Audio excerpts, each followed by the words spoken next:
Un peu de linguistique.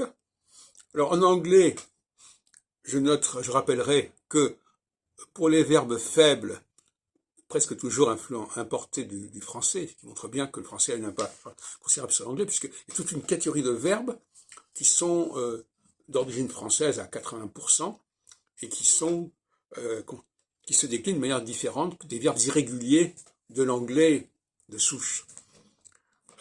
Alors, ce qui est curieux pour cette catégorie-là, c'est que le participe passé est exactement identique au prétérit en anglais, pour ces verbes-là.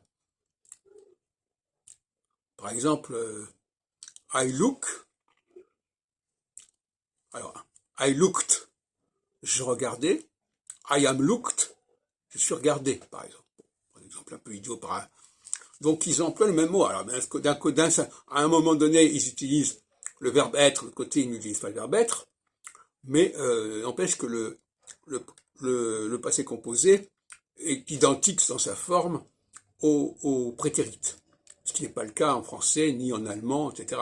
En allemand, on dit par exemple sagen et on dit sagt et gesagt. On ne dit pas dans les deux cas la même chose. Donc là, il y a une simplification de l'anglais concernant la conjugaison du passé qui est tout à fait particulière. Alors, concernant le français, une autre anomalie, par ailleurs, qui n'a rien à voir, c'est le fait, cette fameuse histoire des mots qui sont mis au masculin et au féminin. Par exemple, chercheur et chercheuse. Certains diront, bah, pourquoi pas. Sauf que, en français, les mots qui se terminent par R, le R ne doit pas s'entendre quand il n'y a pas de E après.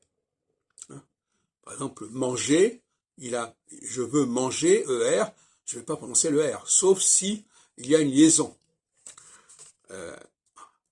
Manger. Bon. Donc, là, nous avons un souci. Il faut rétablir en français cette pratique qu'on a, par exemple, dans précieuse et précieux.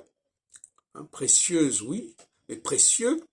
Alors là, ce qui est intéressant, c'est que c'est déjà l'écrit qui s'aligne sur l'oral. On met un X pour montrer que véritablement, hop, on ne prononce pas la finale. Mais normalement, le verbe, le mot français au masculin doit être plus court, doit être raccourci, doit être contracté par rapport au mot féminin.